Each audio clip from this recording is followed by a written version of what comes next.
In this session, I'm going to describe to you a very simple polarization state called the linear polarization. First, let's define the polarization direction of an electromagnetic wave to be the direction of the electric field in the wave. Because once the electric field direction is defined, and also you know the direction of the propagation, the magnetic field is also fixed. So there's no need to talk about the direction of the magnetic field. And in the last session, we talked about the propagation direction of the wave along z direction. And so we know the electric field direction is going to be in the xy plane. So with this construction, you see that it's very simple to talk about the direction of electric fields because we fixed the propagation of the wave along z direction. And once you have the electric field direction, you can calculate the direction of the magnetic field by using this formula.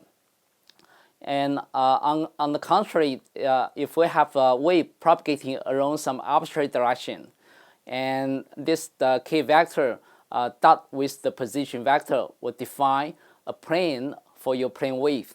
And it's going to be fairly hard to describe the direction of the electric field on this plane because this k vector has three components. And that's why that we first define a z propagating wave so that we can simplify the discussion for polarization. So now let's allow the electric field to be just along one direction, for example, along the x direction. And then we say this wave has a polarization along x direction.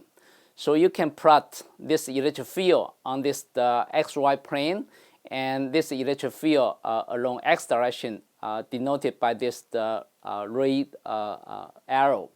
And but in general, you could have two components, x component and y component for your electric field.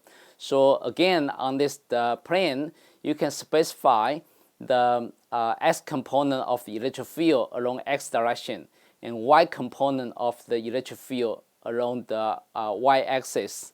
And finally, you can do a vector sum for this x component and y component.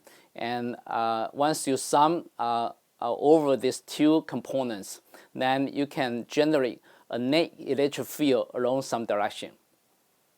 And this electric field in this plot is the line, and if this line does not change over time, I mean the angle between this line and also the x-axis, for example, does not change over time, then we call this linear polarization. And more specifically, let's just spell out the electric field along x direction to be like this. So it's a plane wave propagating along z direction, having x component electric field, and there's angular frequency associated with it, and there's a wave number associated with it, and there's a phase associated with it. And we can also write down the same thing for the y component of the electric field. It's also a plane wave propagating along z direction, and there's the angular frequency, wave number, and phase associated with it. Suppose the phase term for the x component and also y component are the same. So you see that this argument inside this cosine function is equal to the argument inside this cosine function. So you can just sum these two components to get a net electric field along some direction. If you want to know the angle for this electric field with respect to x-axis, then you take a ratio of EY over EX and calculate the arctangent of this ratio to get the angle between this electric field and this x-axis. And for this expression having the same phase inside this cosine function, when you calculate this ratio, the phase is going to be irrelevant because you'll be calculating cosine divided by cosine. So in the end, this angle is going to be just the ratio of the amplitude of these two functions, and then you take arctangent of it. And the amplitude of this x polarized wave and also the amplitude of this y polarized wave are just constant. So this alpha is independent of position and also the time.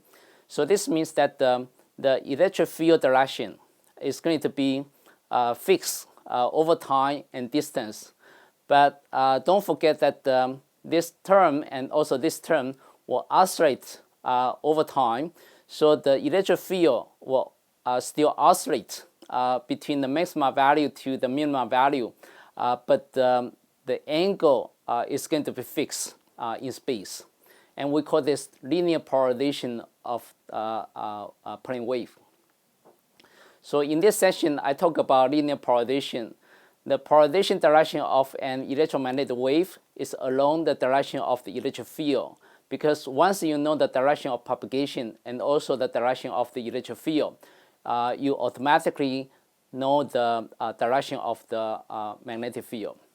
And a linear polarized electromagnetic wave has an oscillating electric field tracing out a line with a constant angle on the wavefront plane. This angle does not change over time or over distance, but the electric field still oscillates between the maximum and minimum amplitude over time or over distance. What is fixed is the angle of the net field with respect to the x-axis, for example. And we call this the linear polarized electromagnetic wave. So this is the point I want to tell you for linear polarization.